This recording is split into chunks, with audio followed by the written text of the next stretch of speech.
ಕಾವೇರಮ್ಮ ನನಗೆ ಗುದ್ಬಿಡ್ತೀನಿ ಅನ್ಬೇಕಾ? ನಮ್ಮ ಸಿರೋರ್ ಪೂರ ಕೇಸರಿ ಕೇಸರಿ. ಹಾಯ್ ಹಲೋ ನಮಸ್ತೆ guys, welcome back to my new vlog. ನಾನು ಇವತ್ತು ಬಂದ್ಬಿಟ್ಟಿದ್ದೆ ಸಿರುವಾರ್ಗೆ. ಯಾಕಪ್ಪ ಅಂದರೆ ವಿರಾಟ ಹಿಂದೂ ಸಮ್ಮೇಳನ ಶೋಭಾಯಾತ್ರೆನ ಮಾಡ್ತಿದ್ದೆ. ಅದಕ್ಕಂತ ನಾನು ರಾಯಚೂರಿಂದ ಬಂದ್ಬಿಟ್ಟಿದ್ದೆ. ವಿರಾಟ ಹಿಂದೂ ಸಮ್ಮೇಳನ ಮಾಡುವ ಮುಖ್ಯ ಉದ್ದೇಶ ಏನು ಗೊತ್ತಾ?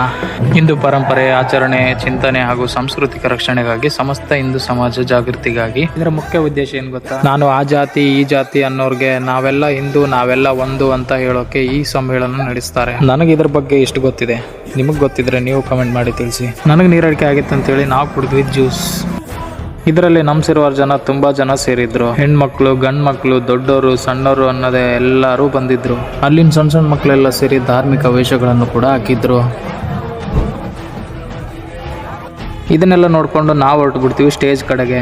ನಮ್ಮ ಸಿರುವಾರದಲ್ಲೂ ಹಿಂದೂಗಳು ಏನು ಕಮ್ಮಿ ಇಲ್ಲ ಅಂತ ಅನ್ಕೊಂಡೆ. ಇನ್ನೇನು ಕಾರ್ಯಕ್ರಮನೂ ಸ್ಟಾರ್ಟ್ ಆಯಿತು. ಭಾರತ ಮಾತೆಗೆ ಹೂನ ಹಾಕಿ ಕಾರ್ಯಕ್ರಮನ ಪ್ರಾರಂಭಗೊಳಿಸಿದ್ರು. ಅತಿಥಿಗಳಾಗಿ ಸ್ವಾಮಿಗಳನ್ನು ಬಂದಿದ್ರು. ನಮ್ಮಲ್ಲೇ ಜಾತಿ ಭೇದ ಭಾವನ ಬಿಟ್ಟು ನಾವು ಇದೇ ಥರ ಒಗ್ಗಟ್ಟಾಗಿ ಎಲ್ಲನೂ ನಡೆಸ್ಕೊಂಡು ಹೋಗ್ತಾ ಇರ್ಬೋದು. ಇನ್ನು ಇದೇ ಥರ ಕಾರ್ಯಕ್ರಮಗಳು ನಮ್ಮ ಸಿರುವಾರಲ್ಲೇ ಆಗಲಿ ಅಂತ ಹೇಳ್ತಾ, ನನ್ನ ವಿಡಿಯೋ ಇನ್ಫಾರ್ಮೇಟಿವ್ ಆಗಿದ್ರೆ ಫಾಲೋ ಮಾಡ್ಕೊಂಡು ಸಪೋರ್ಟ್ ಮಾಡಿ. ಇದಾಗಿತ್ತು ಇವತ್ತಿನ ಮಿನಿ ವ್ಲಾಗ್. ನೆಕ್ಸ್ಟ್ ವ್ಲಾಗಲ್ಲಿ ಸಿಗೋಣ. ಟಾಟಾ, ಬಾಯ್ ಬಾಯ್.